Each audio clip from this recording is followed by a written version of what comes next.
Elon Musk 400 billion डलरको साथमा दुनियाँकै धनी व्यक्ति रहेका छन्। यो पैसा यति धेरै हो कि हाल हजुर गुगलमा गएर सर्च गर्नुहुन्छ भने सेकेन्ड बिलियनियर जेफ बेजोसको डबल हो। उनले आफ्नो जीवनमा स्पेस एक्स, टिप2 जो पछि पेपाल भयो, न्युरोलिङ्क, टेस्ला एक्स जस्ता ठुला कम्पनीहरू स्थापना गरे र त्यसमा सफल पनि भयो। उनको यो सफलताको पछाडि यो 5 वटा रुलको एकदमै ठुलो भूमिका छ। उनले यो रुल्स उनको इन्टरभ्यूमा सेयर गरेका थिए जसले उनलाई अल्टिमेट सक्सेस हासिल गर्न मद्दत गर्छ र आज हामीहरू त्यही 5 वटा नियमलाई डिटेलमा बुझ्ने कोसिस गर्नेछौँ। र यदि हजुरहरू आफ्नो सक्सेसलाई लिएर सिरियस हुनुहुन्छ र जीवनमा केही भ्यालुएबल गर्न चाहनुहुन्छ भने यो भिडियोलाई मिस गर्ने गल्ती चाहिँ नगर्नु होला।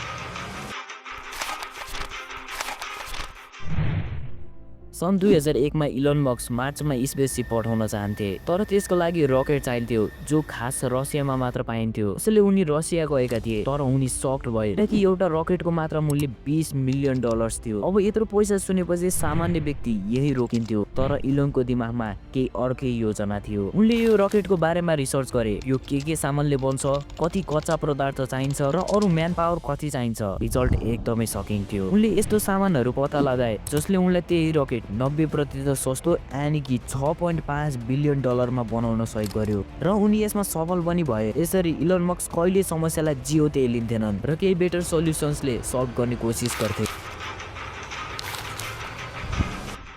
2017 टेस्लामा ठुलो समस्या देखिन्छ। टेस्ला आफ्नो मोडल 3 कार उत्पादन गर्न असफल हुँदै थियो। कम्पनी दिनकै $1 मिलियन गुमाउँदै थियो। यो समय मस्क एकदमै चिन्तित थिए। उनी एउटा सकिङ डिसिजन लिन्छन्। जहाँ एउटा सामान्य बिजनेसम्यान लग्जरियस अफिसमा काम गर्छ, त्यहाँ मस्क 120 घण्टा फ्याक्ट्रीमा बसेर काम गर्दै थिए। उनी त्यहीँको भुइँमा सुते र आफै मेसिन बनाउँथे। यसले टेस्लालाई डाउनफलबाट उठायो र विश्वकै भ्यालुएबल कार कम्पनी बनायो। यसरी मस्कले एक्सट्रिम हार्डवर्कले इफेक्टिभ काम गर्थे र सफल पनि हुन्थे। नेपालीमा नि भनाइ छ नि, मेहनतको फल मिठो हुन्छ।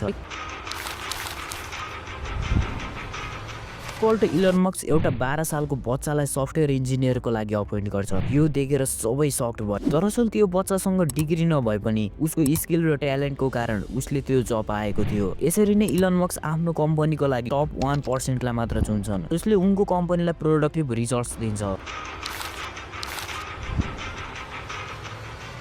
जब टेस्ला सुरु भएको थियो, सबै व्यक्ति इलेक्ट्रोनिक कारमाथि धेरै नै हाँस्थे र कसैले किन्न पनि चाहन्थे। तर पनि छिटो सफलता र केही फाइदाको लागि मस्कले कारलाई सस्तो बनाएनन्, बल्कि आफ्नो कारमा नयाँ प्रविधि थप्न लगाए। जहाँ टेस्ला कारलाई फास्ट इन्जिन, टिकाउ ब्याट्री पावर, सेल्फ ड्राइभिङ स्किल्समा अपडेट गरे, जसको रिजल्ट्स आज टेस्ला विश्वकै नम्बर 1 इभी कम्पनी छ।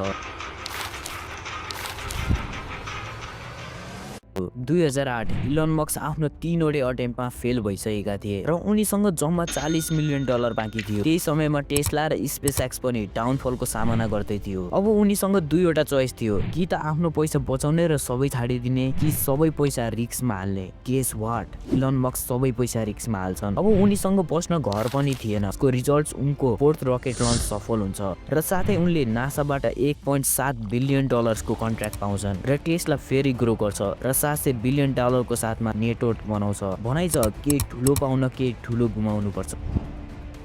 यदि हजुरहरू यहाँसम्म भिडियो हेर्नु भएको छ भने कोही पनि हजुरहरूलाई यो भिडियो मन पर्यो होला। यसरी नै आगामी भिडियोको लागि हाम्रो च्यानल इताबीलाई सब्स्क्राइब गर्नु होला।